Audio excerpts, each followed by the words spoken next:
Hi అండి, అందరికీ నమస్తే. వెల్కమ్ టు అవర్ ఛానల్ వారాల లక్షిత్ పటేల్ క్రియేషన్స్. ఈరోజు ఈ వీడియోలో తెలంగాణ స్టైల్ పచ్చి పులుసు రెసిపీని మీతో షేర్ చేస్తున్నాను.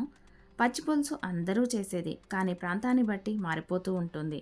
తెలంగాణ ప్రాంతాల్లో చేసుకునే ఫేమస్ పచ్చి పులుసు రెసిపీని ఇప్పుడు చూద్దాం. ఒక బౌల్లో ఒక నిమ్మకాయ సైజ్ అంత చింతపండును తీసుకొని శుభ్రంగా కడిగి తగినన్ని నీళ్లు పోసి నానబెట్టుకోవాలి.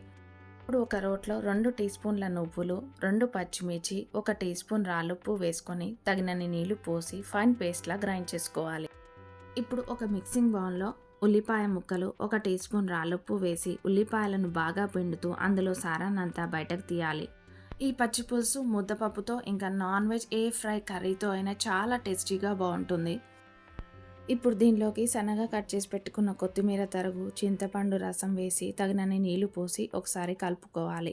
తర్వాత మనం గ్రైండ్ చేసి పెట్టుకున్న నువ్వుల పేస్ట్ వేసి ఒకసారి అంతా మిక్స్ చేసుకొని ఉప్పు కారాలను తగినట్టుగా అడ్జస్ట్ చేసుకోవాలి. తాలింపు కోసం ఒక ప్యాన్లో 1/2 టేబుల్ స్పూన్ ఆయిల్ వేసుకొని దానిలోకి 1/4 టీ స్పూన్ ఆవాలు, 1/4 టీ స్పూన్ జీలకర్ర, 2 ఎండుమిర్చి, 1 రెమ్మ కరివేపాకు వేసుకొని ఈ మిశ్రమాన్ని పులుసులోకి యాడ్ చేసుకుంటే ఎంతో టేస్టీ పచ్చి పులుసు రెడీ అయిపోతుంది. వీడియో నచ్చితే లైక్ చేయండి, మీ ఫ్రెండ్స్ అండ్ రిలేటివ్స్కి షేర్ చేయండి. మరిన్ని ఇంట్రెస్టింగ్ వీడియోస్ కోసం మన ఛానల్ని సబ్స్క్రైబ్ చేసుకోండి. Thank you for watching. మరొక వీడియోతో మళ్ళీ కలుద్దాం.